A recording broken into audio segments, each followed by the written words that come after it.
Hi friends, ಎಲ್ಲರಿಗೂ ಜಯ ಕುಟುಂಬ ವ್ಲಾಗ್ಸ್ಗೆ ಸ್ವಾಗತ. ಆಸೆ ಸೀರಿಯಲ್ ನಲ್ಲಿ ಮುಂದಿನ ಸಂಚಿಕೆಯಲ್ಲಿ ಏನೆಲ್ಲ ಆಗುತ್ತೆ ಅಂತ ಪೂರ್ತಿಯಾಗಿ ನೋಡ್ಕೊಂಡ್ ಬರೋಣ ಬನ್ನಿ. ಸಂಚಿಕೆಯ ಶುರುವಿನಲ್ಲಿ ಮನೋಜ ಅಮ್ಮ ಅಂತ ಬಾಯಿ ತೆಗಿತಿದ್ದಂಗೆ ಮುಂದೆ ಕುತ್ಕೊಂಡಿರೋ ಸ್ವಾಮೀಜಿ ಕರ್ಪೂರನ ಹಚ್ಚಿ ಅವನ್ ಬಾಯಿಗೆ ಎಸಿತಾರೆ. ಅವನು ಆ ಬಿಸಿನ ತಡ್ಕೊಳಕ್ಕಾಗ್ದೆ ಕುಣಿದಾಡ್ತಿರ್ತಾನೆ. ಮನೆಯವರೆಲ್ರು ಗಾಬರಿಯಿಂದ ಅವನನ್ನೇ ನೋಡ್ತಿರ್ತಾರೆ. ಶಾಂತಿ ಅವನ್ ಹಿಂದೆನೆ ಓಡಾಡ್ಕೊಂಡು ಏನಾಯ್ತು ಮನೋಜ, ಏನಾಯ್ತು, ನಿಂತ್ಕೊಳ್ಳೋ ಅಂತ ಹೇಳ್ತಿರ್ತಾಳೆ. ಆಗ ಮನೋಜ ಏನು ಮಾತಾಡ್ದೆ ಕೈ ಸನ್ನೆ ಮಾಡ್ಕೊಂಡು ಬಾಯಿ ಸುಟ್ಟೋಯ್ತು ಅಂತ ಹೇಳ್ತಾನೆ. ಆಗ ಶಾಂತಿ ಹೋಗಿ ಆ ಸ್ವಾಮೀಜಿ ಹತ್ರ ಬಾಯಿಗೆ ಬಂದಂಗ್ ಬೈತಾ ಇರ್ತಾಳೆ. ನೋಡಮ್ಮ, ಆ ಅಗ್ನಿ ಒಳಗಡೆ ಹೋದ್ರೆ ಕೆಟ್ಟದನ್ನೆಲ್ಲ ಭಸ್ಮ ಮಾಡ್ಬಿಡುತ್ತೆ, ಆಗ ನಿನ್ ಮಗನ್ ಜೀವನ ಚೆನ್ನಾಗಿರುತ್ತೆ ಅಂತ ಸ್ವಾಮೀಜಿ ಹೇಳ್ಬೇಕಾದ್ರೆ, ಹೋಗ್ಲಿ ಬಿಡಿ ಮನೋಜ, ಇನ್ಮೇಲೆ ನಿನ್ಗೆ ಯಾವ್ದೇ ರೀತಿ ತೊಂದ್ರೆ ಆಗೋದಿಲ್ಲ ಕಣೋ, ಇನ್ಮೇಲೆ ನೀನು ಟಾಪ್ ಅಲ್ಲಿ ಬರ್ತೀಯ ಕಣೋ, ಮಾಮೂಲಿಯಾಗಿ ಮಾತಾಡಕ್ ಶುರು ಮಾಡು ಅಂತ ಶಾಂತಿ ಹೇಳ್ಬೇಕಾದ್ರೆ ಮಾತಾಡೋದಕ್ಕೆ ಮನೋಜ ಟ್ರೈ ಮಾಡ್ತಿದ್ರು. ಅವನಿಂದ ಮಾತಾಡೋದಕ್ಕೆ ಆಗ್ತಿರೋದಿಲ್ಲ.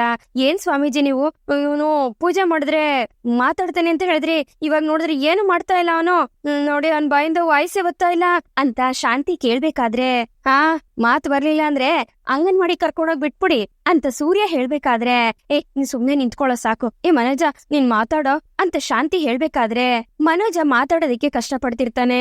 ಸ್ವಲ್ಪ ದಿವಸ ಮಾತಾಡಕ್ ಆಗ್ಲಿಲ್ಲ ಅಂತ ಮಾತಾಡೋದನ್ನೇ ಮರ್ತ್ಬಿಟ್ರ ಇವ್ರು ಅಂತ ಶ್ರುತಿ ಕೇಳ್ಬೇಕಾದ್ರೆ, ಅಯ್ಯೋ ಇವನ್ ಮಾತಾಡ್ತಿಲ್ಲ ಅಂತ ಯಾಕೆ ಅಷ್ಟೊಂದ್ ತಲೆ ಕೆಡ್ಸ್ಕೊತಾ ಇದ್ದೀರಾ, ನಾನ್ ಇವಾಗ ಸರಿ ಮಾಡ್ತೀನಿ ನೋಡಿ ಅಂತ ಸೂರ್ಯ ಮನೋಜನ್ ಹತ್ರ ಬಂದು ಅವನ್ ಬೆನ್ ಮೇಲೆ ಒಂದ್ ಗುದ್ದನ್ನ ಗುದ್ದುತ್ತಾನೆ. ಸೂರ್ಯ ಹೊಡೆದಿದ್ ಏಟಿಗೆ ಮನೋಜ ಹೋಗಿ ಶಾಂತಿ ಮತ್ತೆ ರೋಹಿಣಿ ಮೇಲೆ ಬಿದ್ದು ಒದ್ದಾಡ್ತಿರ್ತಾನೆ. ಹಾಗೆ ಇದ್ದಕ್ಕಿದ್ದಂಗೆ ರೋಹಿಣಿ ಅಂತ ಕರೀತಾನೆ. ನೋಡಿದ್ರಾ ಮಾತಾಡ್ಬಿಟ್ಟ, ಇದಕ್ಕೋಗಿ ಸ್ವಾಮೀಜಿ ಅವ್ರು ಇವ್ರು ಅಂತೆಲ್ಲ ಕರ್ಕೊಂಡ್ ಬರ್ತೀರ ಅಯ್ಯೋ ಅಂತ ಸೂರ್ಯ ಹೇಳ್ತಿರ್ತಾನೆ. ಲೋ ರವಿಗಾನ್, ನೋಡೋ ನಾನ್ ಮಾತಾಡ್ತಿದೀನಿ ಕೊಡೋ. ಕಸ್ತೂರಿ ಆಂಟಿ ನೋಡಿ ನಾನ್ ಮಾತಾಡ್ತಾ ಇದ್ದೀನಿ. ಶ್ರುತಿ ನಾನ್ ಮಾತಾಡಕ್ ಶುರು ಮಾಡಿದೀನಿ ನೋಡ್ದಾ, ಅಮ್ಮ ನಾನ್ ಇವಾಗ ಮಾತಾಡ್ತಾ ಇದೀನಮ್ಮ ಅಂತ ಮನೋಜ ಓವರ್ ಎಕ್ಸೈಟ್ಮೆಂಟ್ ಇಂದ ಹೇಳ್ತಿರ್ತಾನೆ. ಸಾಕು ಕಣೋ ಈ ಎಫೆಕ್ಟ್ ಗೆಲ್ಲ ಕೊಟ್ಟಿದ್ದು, ಇನ್ಮೇಲೆ ಬಾಯಿ ಮುಚ್ಕೊಂಡ್ ಸುಮ್ನೆ ಎದ್ರೆ ಸರಿ. ಓವರ್ ಆಗಿ ಎದುರಾಡದೆ ಅಂತಂದ್ರೆ ಮತ್ತೆ ಕೆಳಗಡೆ ಬಿದ್ದು ಸೇಮ್ ಇದೇ ಪರಿಸ್ಥಿತಿಗೆ ಬರ್ತೀಯ ಅಂತ ಸೂರ್ಯ ಮನೋಜನ್ಗೆ ವಾರ್ನಿಂಗ್ ಕೊಡ್ತಾನೆ. ಶಾಂತಿ ಖುಷಿಯಿಂದ ಮನೋಜನ್ನ ತಬ್ಕೊಂಡು ನೀನ್ ಮಾತಾಡ್ಬಿಟ್ಟೆ ಕಣೋ ಅಂತ ಹೇಳ್ಬೇಕಾದ್ರೆ, ಅಮ್ಮ ಮೊದ್ಲು ನಾನು ಊಟ ಮಾಡ್ಬೇಕಮ್ಮ, ಬರೀ ಗಂಜಿ ಜ್ಯೂಸ್ ಕುಡ್ದು ಕುಡ್ದು ಕುಡ್ದು ಸಾಕಾಗೋಗಿದೆ ಅಮ್ಮ, ಹೊಟ್ಟೆ ಹಸಿದಿದೆ ಅಮ್ಮ ಅಂತ ಮನೋಜ ಹೇಳ್ಬೇಕಾದ್ರೆ, ಹೇಗೋ ಮಾತಾಡಾಯ್ತಲ್ಲ ಅತ್ಗೆ ಇವನ್ ಊಟ ಕೊಡಿ ಅಂತ ರವಿ ಹೇಳ್ಬೇಕಾದ್ರೆ ಸರಿ ಅಂತ ರೋಹಿಣಿ ಹೇಳ್ತಾಳೆ. ನೋಡಿಯಮ್ಮ ನನ್ ಕೆಲ್ಸ ಮುಗೀತು, ನಾನಿನ್ ಬರ್ತೀನಿ ಅಂತ ಆ ಸ್ವಾಮೀಜಿ ಅಲ್ಲಿಂದ ಹೊರಟೋಗ್ತಾನೆ.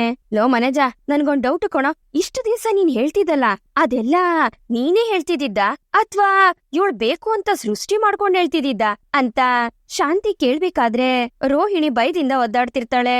ಯಾಕ್ ಸಕ್ರೆ, ನೀನ್ ನೋಡ್ತಿದ್ದ ಪಿಕ್ಚರ್ ಅಲ್ಲಿ ಡಬ್ಬಿಂಗ್ ಕರೆಕ್ಟ್ ಆಗಿದ್ಯಾ ಇಲ್ವಾ ಅಂತ ಡೌಟಾ ನಿನಗೆ ಅಂತ ಸೂರ್ಯ ಕೇಳ್ಬೇಕಾದ್ರೆ, ಮನೋಜ ನೀನ್ ಹೇಳ ಅಂತ ಶಾಂತಿ ಕೇಳ್ತಾಳೆ. ಅದಕ್ಕೆ ಮನೋಜ ರೋಹಿಣಿನೇ ಗುರಾಯಿಸ್ತಿರ್ತಾನೆ.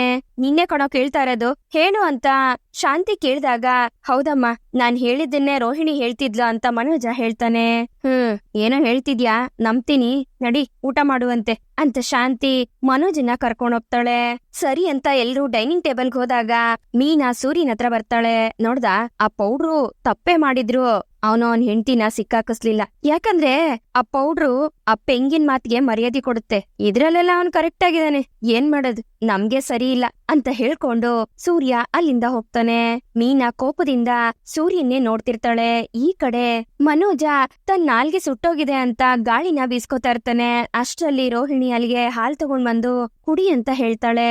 ಈಗಾಗ್ಲೇ ಕರ್ಪೂರ ಬಿದ್ದು ನನ್ ಬಾಯೆಲ್ಲ ಸುಟ್ಟೋಗಿ ಉರಿತಾ ಇದೆ, ಇದ್ರಲ್ಲಿ ಸುಡೋ ಹಾಲ್ ಬೇರೆನಾ, ಬೇಡ ನೀನೇ ಹೋಗ್ ಕುಡ್ಕೋ ಹೋಗು ಅಂತ ಮನೋಜ ಹೇಳ್ಬೇಕಾದ್ರೆ, ಸುಡ್ತಾ ಇಲ್ಲ ನಾರ್ಮಲ್ ಆಗೇ ಇದೆ, ತಗೋ ಕುಡಿ ಅಂತ ರೋಹಿಣಿ ಹೇಳ್ತಾಳೆ.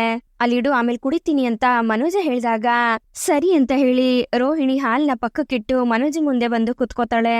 ಅಲ್ಲ ಮನೋಜ್, ಮುಂಚೆ ಏನಾದ್ರೂ ತಗೊಂಡ್ ಬಂದ್ ನನ್ಕೊಟ್ರೆ ನಿನ್ಗರ್ಧ ನನ್ಗರ್ಧ ಅಂತ ಹೇಳ್ತಿದ್ದೆ, ಇವಾಗ ಏನಾಗಿದೆ ನಿಮ್ಗೆ ಅಂತ ರೋಹಿಣಿ ಕೇಳ್ಬೇಕಾದ್ರೆ, ಹಾಗೇನಿಲ್ಲ ಬಾಯಿ ಒಂಥರ ಇದೆ ಅದಕ್ಕೋಸ್ಕರನೇ. ಸರಿ ಅದೆಲ್ಲ ಬಿಡು, ನಾನು ಹೇಳ್ದೆ ಇರೋದನ್ನೆಲ್ಲ ಸೇರ್ಸಿ ನೀನ್ ಯಾಕೆ ಅಮ್ಮನ ಹತ್ರ ಹೇಳ್ದೆ ಅಂತ ಮನೋಜ ಹೇಳ್ದಾಗ, ನಾನೇನ್ ಹೇಳ್ದೆ ಅಂತ ರೋಹಿಣಿ ಕೇಳ್ತಾಳೆ. ನಾನ್ ಏನ್ ಹೇಳ್ದೆ ಅಂತ ನನಗ್ ಚೆನ್ನಾಗ್ ಗೊತ್ತಿದೆ, ನೀನು ಅದನ್ನ ಅರ್ಥ ಮಾಡ್ಕೊಂಡು ಅದನ್ನ ಬದಲಾಯಿಸಿ ಹೇಳ್ದೆ ಅಥವಾ ನಿನಗ್ ಬೇಕಾಗಿದ್ದನ್ನ ಹೇಳ್ದ ಅಂತ ಮನೋಜ ಕೇಳ್ದಾಗ ಬೇಕು ಅಂತಾನೆ ಹೇಳಿದ್ದು ಅಂತ ರೋಹಿಣಿ ಹೇಳ್ತಾಳೆ.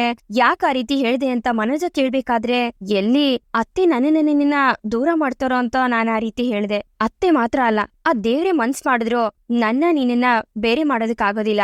ಅದ್ರಲ್ಲಿ ನಾನು ತುಂಬಾ ಕಾನ್ಫಿಡೆಂಟ್ ಆಗಿದ್ದೀನಿ ಮನೋಜ್. ನೀನು ನನಗೋಸ್ಕರ ಏನು ಮಾತಾಡೋದಿಲ್ಲ. ಅಟ್ಲೀಸ್ಟ್ ನೀನು ನನಗೋಸ್ಕರ ಮಾತಾಡ್ತಿದ್ಯಾ ಅಂತ ನಾನೇನಾದ್ರೂ ಒಂದ್ ಹೇಳಿದ್ರೆ ಅತ್ತೆ ಮನ್ಸಾದ್ರೂ ಬದಲಾಯಿಸ್ತಾರೇನೋ ಅಂತ ನಾನು ಆ ರೀತಿ ಮಾತಾಡ್ದೆ ಅಂತ ರೋಹಿಣಿ ಹೇಳ್ಬೇಕಾದ್ರೆ, ಇಷ್ಟೆಲ್ಲ ಮಾಡೋದಕ್ಕಿಂತ ಮುಂಚೆಯಿಂದಾನೇ ನೀನು ಸುಳ್ಳು ಹೇಳ್ದೆ ಹಾಗೆ ಇರ್ಬೋದಾಗಿತ್ತಲ್ವಾ ಅಂತ ಮನೋಜ ಕೇಳ್ತಾನೆ. ನೋಡ್ ಮನೋಜ್, ಆಗಿದ್ದೆಲ್ಲ ಆಗೋಯ್ತು. ನಾನ್ ಯಾಕೆ ಆ ರೀತಿ ಸುಳ್ಳು ಹೇಳ್ದೆ ಅಂತ ಕಂಪ್ಲೀಟ್ ಆಗಿ ನಿಮ್ಗೆ ಎಲ್ಲಾ ವಿಷಯನೂ ಹೇಳಿದೀನಿ. ನೀನು ನನ್ನನ್ನ ಅರ್ಥ ಮಾಡ್ಕೊಳ್ಳಿಲ್ಲ ಅಂದ್ರೆ ಹೇಗೆ ಹೇಳು? ಸರಿ ಹೋಗ್ಲಿ ಬಿಡು, ಹಳೇದೆಲ್ಲ ಯಾಕೆ. ನಾನು ನೀವು ಇಬ್ರು ಲವ್ ಮಾಡಿ ಮದ್ವೆ ಮಾಡ್ಕೊಂಡ್ವಿ. ಮುಂಚಿನ ತರನೇ ನಾವು ಖುಷಿಯಾಗಿರೋಣ, ಇಷ್ಟಪಟ್ಟಿರೋ ಜಾಗಕ್ಕೆ ಹೋಗ್ಬರೋಣ, ಇಷ್ಟಪಟ್ಟಿರೋದನ್ನ ತಿನ್ನೋಣ, ಎಲ್ಲಿ ಬೇಕೋ ಅಲ್ಲಿ ಓಡಾಡೋಣ. ನಾವ್ ಮಾತಾಡೋದಕ್ಕೂ ನಾವ್ ಜೀವನ ಮಾಡೋದಕ್ಕೂ ನಮ್ಗೆ ಇನ್ನೊಬ್ರು ಪರ್ಮಿಷನ್ ಅಗತ್ಯ ಇಲ್ಲ.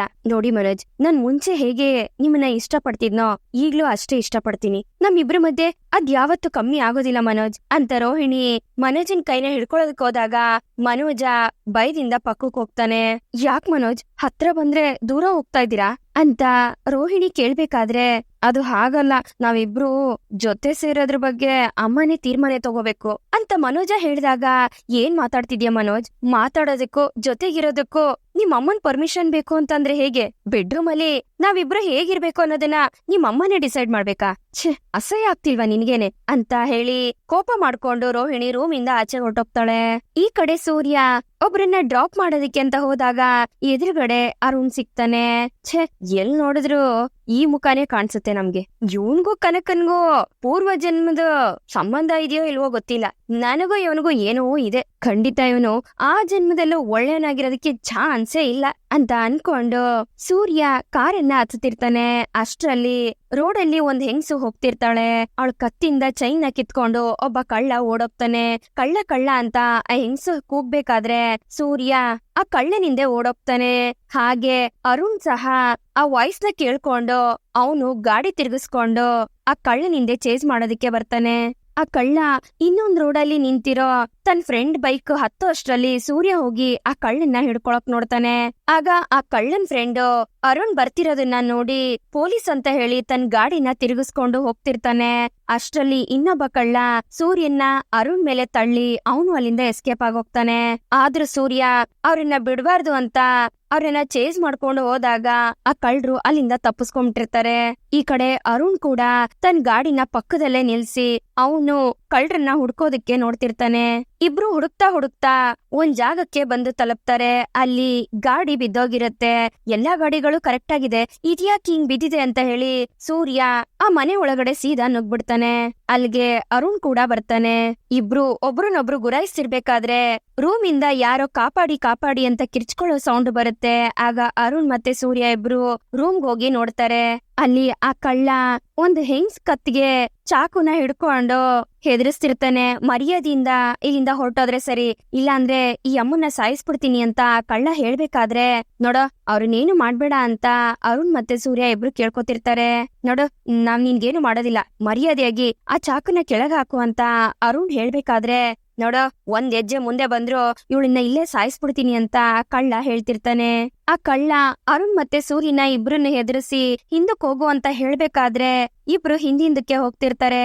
ಆಗ ಸೂರ್ಯ ಪಕ್ಕದಲ್ಲೇ ಟೇಬಲ್ ಮೇಲಿರೋ ಒಂದು ಚಿಕ್ಕ ಪಾಟ್ ನ ನೋಡ್ತಾನೆ. ಆಗ ಎತ್ಕೊಂಡು ಸೀದಾ ಆ ಕಳ್ಳನ್ ತಲೆಗೆ ಹೊಡಿತಾನೆ ಸೂರ್ಯ. ಆಗ ಕಳ್ಳ ತನ್ ಕೈಯಲ್ಲಿರೋ ಚಾಕುನ ಬೀಳಿಸ್ಬಿಡ್ತಾನೆ. ಆಗ ಸೂರ್ಯ ಕಳ್ಳನ್ಗೆ ಚೆನ್ನಾಗಿ ಹೊಡಿತಾನೆ. ಆಮೇಲೆ ಅರುಣ್ ಬಂದು ಆ ಕಳ್ಳನ್ನ ಹಿಡ್ಕೊಂಡ್ ಹೋಗ್ತಾನೆ. ಸೂರ್ಯ ಆ ಹೆಂಗ್ಸ್ಗೆ ಸಮಾಧಾನ ಮಾಡ್ತಿರ್ತಾನೆ. ಅಮ್ಮ ಏನೂ ಆಗಿಲ್ಲ, ಹೆದರ್ಕೋಬೇಡಿ ಅಂತ ಸೂರ್ಯ ಸಮಾಧಾನ ಮಾಡ್ಬೇಕಾದ್ರೆ, ನೋಡಪ್ಪ ನೀನೇನಾದ್ರೂ ಬಂದಿರ್ಲಿಲ್ಲ ಅಂದಿದ್ರೆ ಇಷ್ಟೊತ್ತಿಗೆ ನನ್ನನ್ನ ಸಾಯಿಸ್ಬಿಡ್ತಿದ್ದಪ್ಪ, ನಿನ್ನಿಂದ ತುಂಬಾ ಉಪಕಾರ ಆಯ್ತು ಅಂತ ಹೇಳ್ಕೊಂಡು ಆ ಹೆಂಗ್ಸು ಅಳ್ತಿರ್ತಾಳೆ. ನೋಡಿ ಅಮ್ಮ, ಹೆದರ್ಕೋಬೇಡಿ, ಏನು ಆಗೋದಿಲ್ಲ ಅಂತ ಸೂರ್ಯ ಹೇಳ್ತಿರ್ತಾನೆ. ಹಾಗೆ ಆ ಹೆಂಗ್ಸನ್ನ ಕರ್ಕೊಂಡೋಗಿ ಅವ್ರಿಗೆ ಕುಡಿಯೋದಿಕ್ಕೆ ನೀರ್ ಕೊಡ್ತಾನೆ ಸೂರ್ಯ.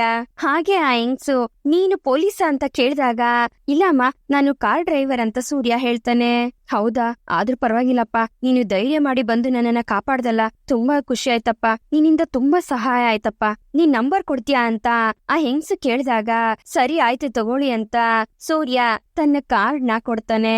ನೋಡಿ ಅಮ್ಮ, ಇದ್ರಲ್ಲಿ ನಂಬರ್ ಇದೆ, ಏನಾದ್ರೂ ಇದ್ರೆ ನನ್ನನ್ನ ಕರೀರಿ, ಭಯ ಪಡ್ಬೇಡಿ. ಹೌದು ಅಮ್ಮ, ಮನೇಲಿ ಯಾರು ಇಲ್ವಾ ಅಂತ ಸೂರ್ಯ ಕೇಳಿದಾಗ ಇಲ್ಲಪ್ಪ ಅವ್ರ ಆಫೀಸ್ಗೆ ಹೋಗಿದ್ದಾರೆ ಅಂತ ಆ ಹಿಂಗ್ಸು ಹೇಳ್ತಾಳೆ.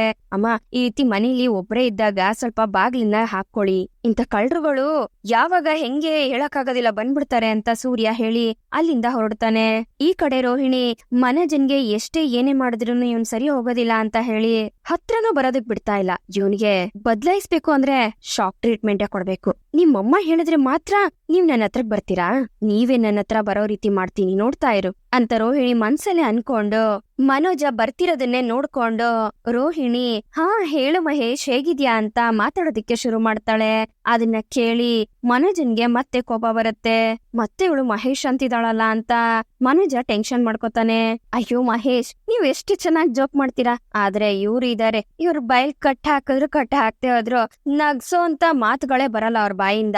ಮತ್ತೆ ಮಹೇಶ್, ನಿಮ್ ಹತ್ರ ನಿಜವಾಗ್ಲೂನು ಯಾರ ಹತ್ರನೂ ಮಾತಾಡ್ದಂಗೆ ನಿಮ್ ಹತ್ರ ಮಾತಾಡದಿರ ಇರಕ್ ಆಗೋದಿಲ್ಲ ನೋಡಿ, ಒಂಟಿ ಅಂತ ಅನ್ನಿಸ್ತಿತ್ತು. ಇವಾಗ ನಿಮ್ ಹತ್ರ ಮಾತಾಡ್ದಾಗಿಂದ ನನ್ಗೆ ತುಂಬಾ ಖುಷಿ ಆಗ್ತಿದೆ ಗೊತ್ತಾ?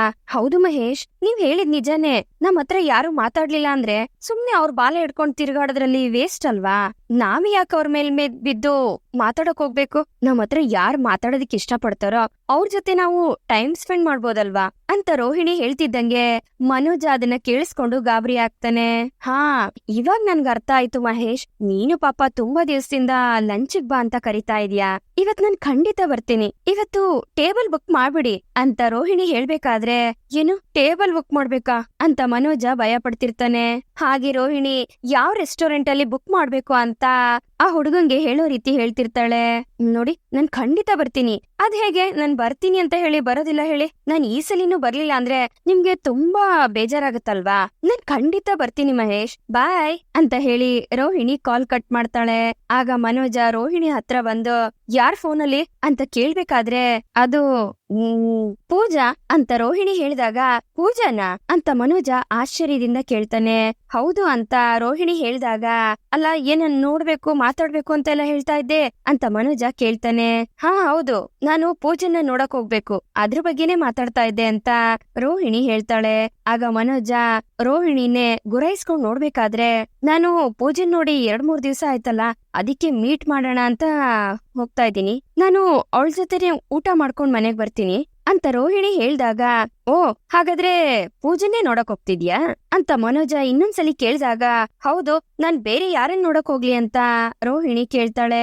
ಸರಿ ಸರಿ ಅಂತ ಮನೋಜ ಹೇಳ್ಬೇಕಾದ್ರೆ ಆಯ್ತು, ನಾನು ಫ್ರೆಶ್ ಅಪ್ ಆಗಿ ಬರ್ತೀನಿ, ಫೇಸ್ ಎಲ್ಲ ಡಲ್ ಆಗಿ ಹೋಗ್ಬಿಟ್ಟಿದೆ ಅಂತ ರೋಹಿಣಿ ಹೇಳಿ ಹೋಗ್ಬೇಕಾದ್ರೆ ನೀನ್ ನೋಡಕ್ ಹೋಗ್ತಾ ಇರೋದು ಪೂಜನ್ನ ತಾನೇ, ಹೇಗಿದ್ರೆ ಏನಂತೆ ಅಂತ ಮನೋಜ ಕೇಳ್ಬೇಕಾದ್ರೆ ಅದು ಹಾಗಲ್ಲ ಮನೋಜ್, ನಾವ್ ಆಚೆಗೆ ಹೋಗ್ಬೇಕಾದ್ರೆ ಫ್ರೆಶ್ ಆಗಿರ್ಬೇಕಲ್ವಾ ಅಂತ ಹೇಳಿ ರೋಹಿಣಿ ತನ್ ಮೊಬೈಲ್ ನ ಬೆಡ್ ಮೇಲೆ ಹಾಕಿ ಫೇಸ್ ವಾಶ್ ಮಾಡೋದಿಕ್ಕೆ ಅಂತ ಹೋಗ್ತಾಳೆ. ಮನೋಜ ಇದರಿಂದ ಫ್ರಸ್ಟ್ರೇಷನ್ ಆಗಿ ಕೈಗ್ ಸಿಕ್ಕಿರೋ ಬಾಟ್ಲು ಎಲ್ಲದನ್ನು ಎಸಿತಾ ಇರ್ತಾನೆ. ಹಾಗೆ ಏನ್ ಮಾಡೋದು ಅಂತ ಒದ್ದಾಡ್ತಿರ್ಬೇಕಾದ್ರೆ ಯಪ್ಪ ಯಪ್ಪ ಯಪ್ಪ ಎಷ್ಟು ಸುಳ್ಳು ಹೇಳ್ತಾಳೆ, ಇದಕ್ಕೂ ಮೇಲೆ ಇವಳನ್ನ ಬಿಡಬಾರ್ದು, ಇವಳನ್ನ ರೆಡ್ ಹ್ಯಾಂಡ್ ಆಗಿ ಹಿಡಿಬೇಕು, ಅವಾಗ್ಲೇ ಇವಳು ಕಳ್ತನನ ಪ್ರೂವ್ ಮಾಡಕ್ಕಾಗೋದು ಅಂತ ಮನೋಜ ಮನ್ಸಲ್ಲೇ ಅನ್ಕೋತಿರ್ತಾನೆ. ಈ ಕಡೆ ಅರುಣ್ ಮನೆಗೆ ಸ್ವೀಟ್ ತಗೊಂಡ್ ಬರ್ತಾನೆ. ಏನಪ್ಪಾ ಅರುಣ್, ಸ್ವೀಟ್ ಎಲ್ಲ ತಗೊಂಡ್ ಬಂದಿದ್ಯಾ ಅಂತ ಅರುಣ್ ಅವ್ರ ತಾಯಿ ಕೇಳ್ಬೇಕಾದ್ರೆ ಮೊದ್ಲು ನೀನ್ ತಿನ್ನಮ್ಮ, ನಾನ್ ಆಮೇಲೆ ಹೇಳ್ತೀನಿ ಅಂತ ಅರುಣ್ ಹೇಳ್ತಾನೆ. ಏನೋ ನಾನು ಸ್ವೀಟ್ ತಿಂತೀನಿ ಅಂದ್ರೆ ಬೈತ್ಯಾ, ಇವಾಗ ನೋಡಿದ್ರೆ ನೀನೇ ತಗೊಂಡ್ ಬಂದಿದ್ಯಾ ಅಂತ ಅರುಣ್ ಅವ್ರಮ್ಮ ಕೇಳ್ಬೇಕಾದ್ರೆ ಅಮ್ಮ ಒಳ್ಳೆ ವಿಷಯ ಇದ್ದಾಗ ತಿನ್ಬೋದು, ತಿನ್ನಮ್ಮ ಅಂತ ಅರುಣ್ ಅವ್ರ ಅಮ್ಮಂಗೆ ಸ್ವೀಟ್ ನ ತಿನ್ನಿಸ್ತಾನೆ. ಹಾಗಾದ್ರೆ ನೀನು ತಿನ್ನು ಅಂತ ಹೇಳಿ ಅವರು ಅರುಣ್ಗೂ ಸ್ವೀಟ್ ತಿನ್ನಿಸ್ತಾ ಹೌದು ಏನು ಅಂತ ಒಳ್ಳೆ ವಿಷಯ ಅಂತ ಕೇಳ್ತಾರೆ. ಅಮ್ಮ ನನ್ಗೆ ಪ್ರಮೋಷನ್ ಸಿಗುತ್ತಮ್ಮ ಇಷ್ಟರಲ್ಲೇ ಅಂತ ಅರುಣ್ ಹೇಳ್ಬೇಕಾದ್ರೆ ಹೌದೇನೋ ತುಂಬಾ ಖುಷಿ ಆಯ್ತು, ಹೌದು ಏನಿದು ದಿಢೀರ್ ಅಂತ ಅರುಣ್ ಅವ್ರಮ್ಮ ಕೇಳ್ಬೇಕಾದ್ರೆ ಇವತ್ತು ಒಬ್ಬ ಕಳ್ಳ ಒಂದು ಮನೆಗ್ ನುಗ್ಗಿ ಒಬ್ರು ಹೆಂಗ್ಸಿನ ಮೇಲೆ ಚಾಕು ತೋರಿಸ್ತಾ ಅವ್ರ ಹತ್ರ ಇರೋ ವಸ್ತುಗಳನ್ನೆಲ್ಲ ಕದಿಯಕ್ ನೋಡ್ದ. ನಾನ್ ಹೋಗಿ ಅವನನ್ನ ಹಿಡ್ದ ಹಾಕಿ ಆ ಎಮ್ಮನ್ನ ಕಾಪಾಡ್ದೆ, ಅದಕ್ಕೆ ಅಮ್ಮ ಈ ಪ್ರಮೋಷನ್ ಅಂತ ಅರುಣ್ ಹೇಳ್ಬೇಕಾದ್ರೆ ಅಬ್ಬಾ ಕೇಳೋದಿಕ್ಕೆ ಖುಷಿ ಆಗ್ತಿದೆ ಕಣೋ, ನಿಜವಾಗ್ಲು ನಿನ್ನಂತ ಮಗನ್ನ ಪಡೆಯೋದಿಕ್ಕೆ ನಾನು ಹೆಮ್ಮೆ ಪಡ್ತೀನಿ ಅಂತ ಅರುಣ್ ಅವರಮ್ಮ ಹೇಳ್ಬೇಕಾದ್ರೆ ಹೌದಮ್ಮ ಕಮಿಷನರ್ ಸಹ ಫೋನ್ ಮಾಡಿ ನನ್ಗೆ ಕಂಗ್ರಾಚುಲೇಷನ್ ಹೇಳಿದ್ರು, ತುಂಬಾ ದಿವಸ ಆದ್ಮೇಲೆ ಖುಷಿ ಆಯ್ತಮ್ಮ ಅಂತ ಅರುಣ್ ಹೇಳ್ಬೇಕಾದ್ರೆ ಅರುಣ್ ಅವ್ರಮ್ಮ ಸಡನ್ ಆಗಿ ಅಳ್ತಾ ಸುಮ್ನಾಗ್ತಾರೆ. ಯಾಕಮ್ಮ ಏನಾಯ್ತು? ನಾನು ಖುಷಿಯಾಗಿರೋ ವಿಷಯ ಹೇಳಿದ್ರೆ ನೀನ್ ಯಾಕಮ್ಮ ಈ ರೀತಿ ಅಳ್ತಾ ಇದ್ಯಾ ಅಂತ ಅರುಣ್ ಕೇಳ್ತಾನೆ. ಅದು ಹಾಗಲ್ಲಪ್ಪ, ನೀನ್ ನನ್ಗೆ ಖುಷಿಯಾಗಿರೋ ವಿಚಾರ ಹೇಳ್ದಂಗೆ ನಾನ್ ನಿನ್ಗೆ ಖುಷಿ ಪಡೋಂತ ವಿಚಾರ ಹೇಳಕ್ ಆಗ್ತಿಲ್ವಲ್ಲ, ಅದಕ್ಕೆ ಅಂತ ಅರುಣ್ ಅವ್ರಮ್ಮ ಹೇಳ್ದಾಗ ಯಾಕಮ್ಮ ಏನಾಯ್ತು ಅಂತ ಅರುಣ್ ಕೇಳ್ತಾನೆ. ಕನಕನ್ ಜೊತೆ ನೀನ್ ಮದ್ವೆ ಮಾಡ್ಬೇಕು ಅಂತ ನಾನ್ ತುಂಬಾನೇ ಹೋರಾಡ್ತಾ ಇದೀನಿ ಕಣೋ, ನನ್ನಿಂದ ಆಗ್ತಿಲ್ಲ, ನೀನು ಕನಕನ್ನ ಮರ್ತು ಬಿಡು ಅಂತ ಅರುಣ್ ಅವ್ರಮ್ಮ ಹೇಳ್ಬೇಕಾದ್ರೆ ಅಮ್ಮ ಏನಮ್ಮ ಹೇಳ್ತಿದ್ಯಾ ಅಂತ ಅರುಣ್ ಹೇಳ್ಬೇಕಾದ್ರೆ ಏನಪ್ಪಾ ಮಾಡೋದು, ನಾನು ಎಲ್ಲಾ ರೀತಿ ಪ್ರಯತ್ನ ಪಟ್ಟೆ, ಕೊನೆಗೆ ಆ ಸೂರ್ಯನ ಅಮ್ಮನ ಹತ್ರನೂ ಹೋಗಿ ಮಾತಾಡ್ದೆ ಅಂತ ಅರುಣ್ ಅವ್ರಮ್ಮ ಹೇಳ್ಬೇಕಾದ್ರೆ ನೀನ್ ಯಾಕಮ್ಮ ಅಲ್ಲೆಲ್ಲ ಹೋಗಿದ್ದೆ ಅಂತ ಅರುಣ್ ಕೇಳ್ತಾನೆ. ಏನ್ ಮಾಡೋದು, ಅವ್ರ ಹತ್ರನಾದ್ರೂ ಹೋಗಿ ಮಾತಾಡಿದ್ರೆ ನಿನ್ ಜೀವನ ಚೆನ್ನಾಗಿರುತ್ತೆ ಅಂತ ನನಗನ್ನಿಸ್ತು. ಆದ್ರೆ ಅವರು ಸಹ ನಮ್ಗೆ ಹೆಲ್ಪ್ ಮಾಡೋದಕ್ಕೆ ರೆಡಿ ಇಲ್ಲ ಕಣೋ. ಅದು ಅಷ್ಟೇ ಇಲ್ಲ ಕಣೋ, ಅವ್ರು ನನ್ನ ಹತ್ರ ನಿಮ್ಗೆ ಬೇರೆ ಹುಡುಗಿನೇ ಸಿಗ್ಲಿಲ್ವಾ, ನಿಮ್ ಮಗಂಗೆ ಇದ್ 2ನೇ ಮದ್ವೆನಾ ಅಥವಾ ನಿನ್ ಮಗನ್ಗೆ ಏನಾದ್ರೂ ಸಮಸ್ಯೆ ಇದೆಯಾ ಅಂತ ಕೇಳ್ತಿದಾರೆ ಕಣೋ. ಅವ್ರು ಆ ರೀತಿ ಕೇಳಿದ್ದು ನನ್ನಿಂದ ತಡ್ಕೊಳಕ್ ಆಗ್ಲಿಲ್ಲ ಕಣೋ, ಯಾಕಾದ್ರೂ ಹೋದ್ನೋ ಅಂತ ಅನ್ನಿಸ್ಬಿಡ್ತು ಅಂತ ಅರುಣ್ ಅವ್ರಮ್ಮ ಹೇಳ್ಬೇಕಾದ್ರೆ ಅಲ್ಲಮ್ಮ ನೀನ್ ಯಾಕಮ್ಮ ಅಲ್ಲಿಗೆ ಹೋದೆ, ನಿನ್ಗೆ ಯಾರಮ್ಮ ಅಲ್ಲಿ ಹೋಗು ಅಂತ ಹೇಳಿದ್ದು ಅಂತ ಅರುಣ್ ಕೇಳ್ತಾನೆ.